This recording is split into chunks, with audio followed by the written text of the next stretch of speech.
So hi, I'm Ricky Maholor, and today we're here to teach you how to create the solar nightlight with some cool add-ons.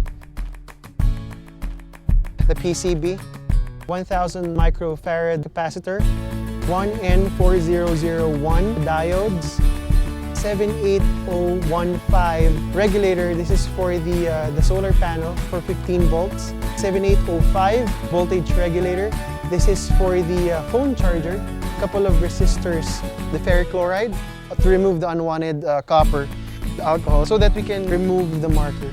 60% nickel, 40% lead wire, multiple colored wires. Hand drill, soldering iron. We have the solar panel. This is a 5 watt, 18 volts, 12 volt battery, lead acid, LED light.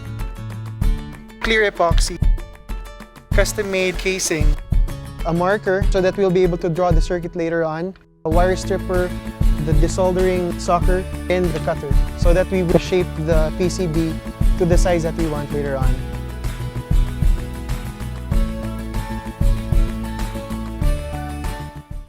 So right now, what we're going to do is we're going to show you how to get the correct size of PCB that we want for the particular purpose, okay? So what we have to do first is we have to draw the lines on the size that we want on the PCB. What she's going to do now is she's going to run the cutter. You don't have to apply too much pressure. You just have to do a couple of accurate repetitions to ensure that the edges of the board are properly cut or have a clean cut. So it's going to be about 20 cuts per side to ensure a perfect cut. Okay. If you have a very solid table, you can actually use the edge to align the cut or the perforation on the PCB. Just snap it using your hands. Okay. So as you can see, edges are very, very clean. No copper has been stripped off. So we're also going to snap off the extra. So this is what we actually need, that we're going to draw our circuit later on.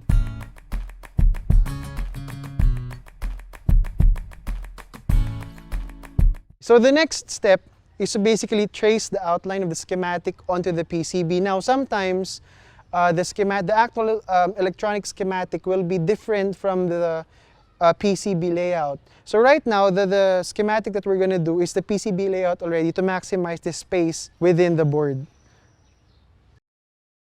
So we have Claudette here. She will show us how to draw the circuit on the board using the marker or the pencil pen method. As you can see, she already penciled out the lines so that when she applies the marker, it's not going to be too difficult for her to draw it. So make sure, however, that your lines or the pencil pen marker is not too thin, because if you do that, when we soak it in ferric chloride later on, the lines will no longer be visible and it's going to be a useless PCB because the circuit will not work properly. There are many ways to lay out the circuit on the PCB depending on how your level of experience on creating the PCB. So later on, we'll show you another layout, the one that we have soaked in ferric chloride already. It's going to be a slightly different layout, but it's going to be the same circuit. Okay.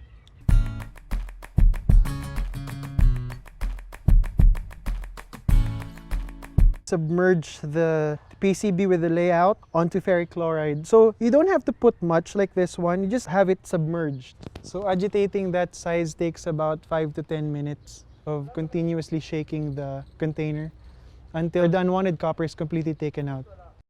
Before you take out the board on the ferric chloride, you have to make sure that you're either wearing gloves or you have your equipment to take the card out without touching the ferric chloride, because it's prolonged exposure to ferric chloride can cause skin diseases, you know, and it's acidic, so you don't want that on your skin too long.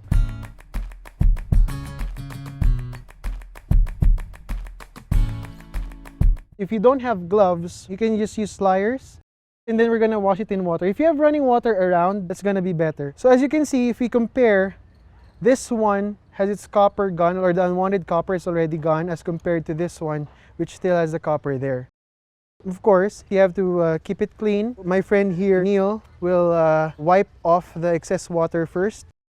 Just gonna spray a little bit of alcohol onto that board. So you can see the marker is already starting to fade.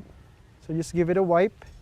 So you want the pencil pen or the marker to completely be gone, because if you're going to solder it later, it's going to be very difficult to solder the parts.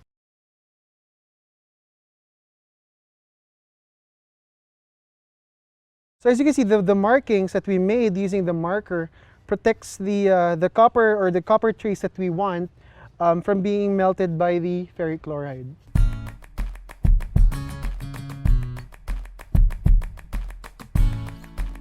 The next step in creating the circuit is to actually drill the holes on the board so that you can actually put the components.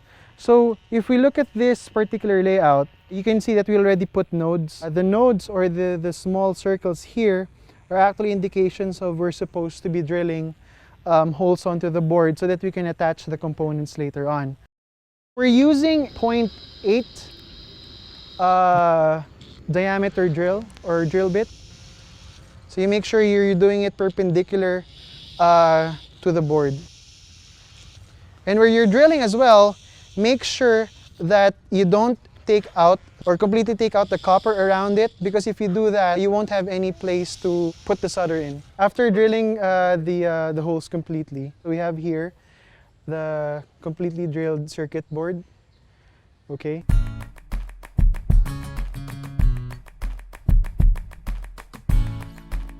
So components such as the diodes and the capacitors and regulators, they have certain pins or specific pins that should be put in a proper orientation, else they're not going to work.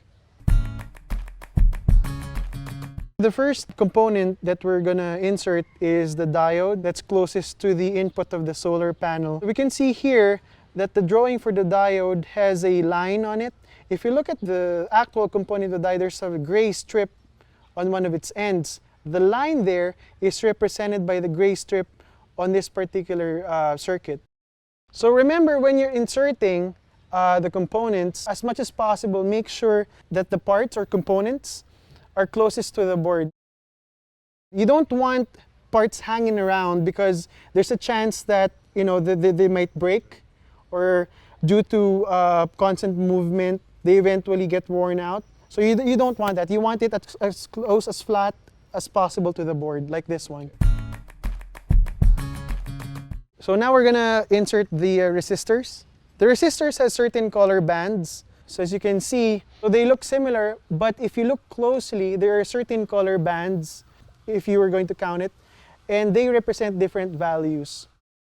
So same with the diodes, what we're gonna do is we're gonna insert them as well, making sure that they are compact and as close to the board as possible. Unlike the diodes, transistors, and capacitors, this one does not require you to know what kind of orientation it will be inserted because it does not have any polarity. So just make sure they're on the right spots. Certain times that the PCB does not fit certain components, you can orient the components or resistors in that particular manner, but still protecting the legs of the resistor, because in this particular orientation, the legs are almost hidden and it's close to each other. Therefore, protecting it or making it a little bit sturdier than just hanging it around. These are called electrolytic capacitors, meaning they have polarity.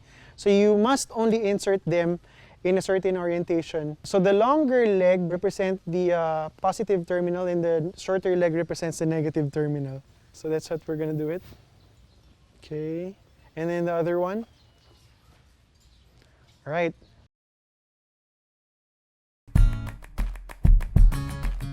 We have here the T78015. That's the 15-volt regulator that will be used to ensure that the voltage coming from the solar panel will remain at 15 volts. So make sure that you're very careful at kind of bending the legs, because the legs of the transistors can easily break. So for the regulator, make sure that we leave a certain amount of space between the board and the regulator, because later on we will be putting a heat sink on it to ensure that the heat that it dissipates will not damage the component. This is a 7805 regulator. It's actually used so that we can use this particular circuit board or this particular circuit as a charger for your phones. Okay, this is optional though. You don't really have to put it in because with the 78015 component or the regulator, it's actually a working circuit already.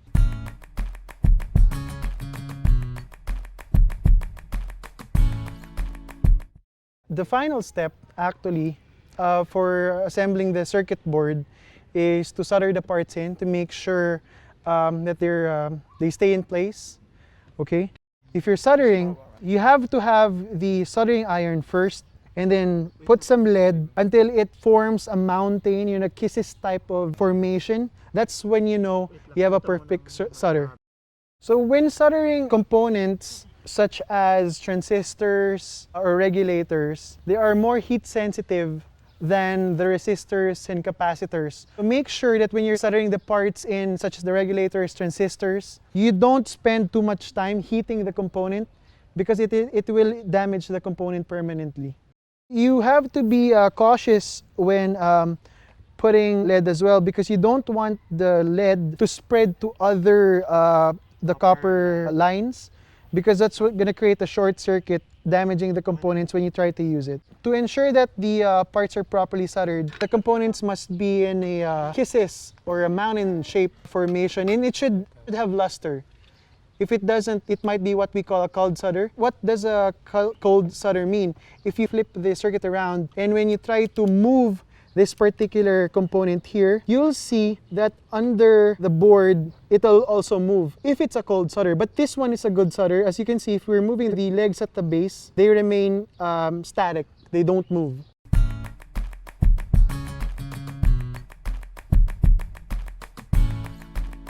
So what Anil now is gonna do is going to trim the excess legs or the pins for the board. If you leave it lying around, what's gonna happen is they might have a tendency to stick to one another, causing a short or damage the component. Okay, you can use a cutter or even a nail cutter should be more appropriate because you can really get into those small ends. Make sure you don't yank the legs out, just give it a clean cut, because if you do that, you might damage the board, especially the copper. You might tear it off the PCB.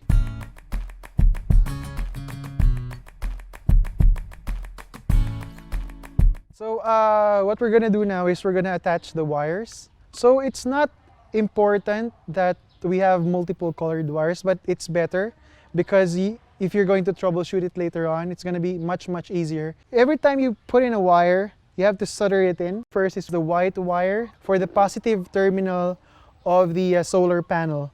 And then of course, we have to put in an equivalent ground or negative terminal. Next one is the blue wire. This is for the battery that we're going to charge from the solar panel. The battery will serve as the power source at night so that even though there's no sunlight, we can use the battery to power the LED lights at night. So we're gonna connect now the green wire. The green wire is for the light indicator if the solar panel is able to acquire enough power from the sunlight. Next would be the red wire for the switch, or the LEDs, I'm sorry. That's where we're gonna attach the night light itself. Okay, now we're connecting the last wire, the yellow wire. This wire is for the optional 5-volt phone charger. And then after that, you can connect their corresponding black or ground wires so that they can complete the circuit.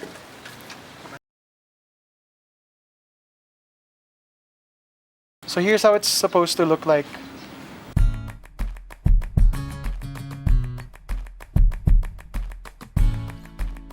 So we have here a store-bought bulb or a set of LEDs. This one is pre-made. This is better because you are sure that it's already working. The colored wire will be the positive terminal. The black wire will be for the ground or the negative terminal of the bulb.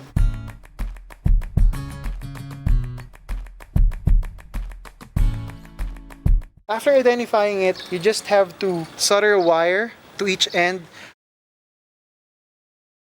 So what we have now here is we've already soldered the the black and the white terminals.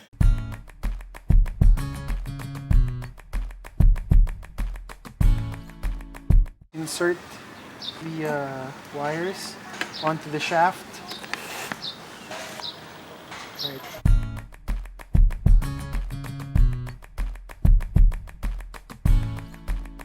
So as you can see, there is a little bit of clearance at the bottom. So what we're gonna do here is we're gonna seal it off with epoxy or clear epoxy so that water will not go in or can't go inside the tubing, protecting the circuit.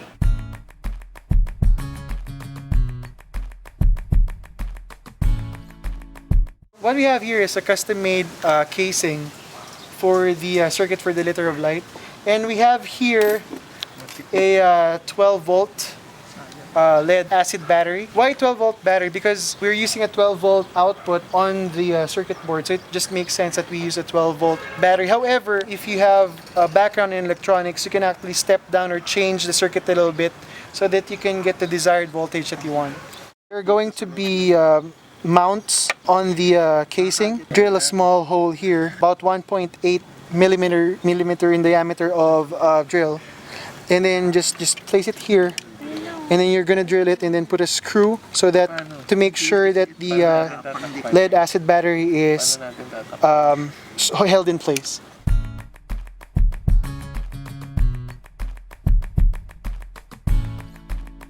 We're soldering the battery. Earlier we said that the blue wire was a positive terminal for the battery, so we can use black wire for the negative terminal.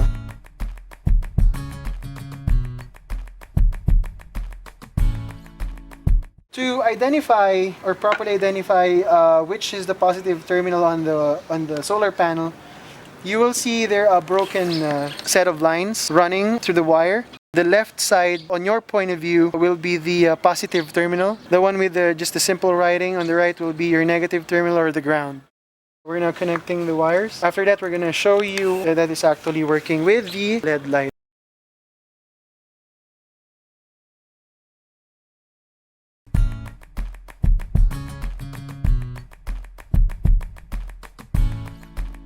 What we're going to do now is we're going to attach the light indicator to make sure, or so that you are going to know if it's actually charging or not. So that's the green terminal connected to the positive end of the LED.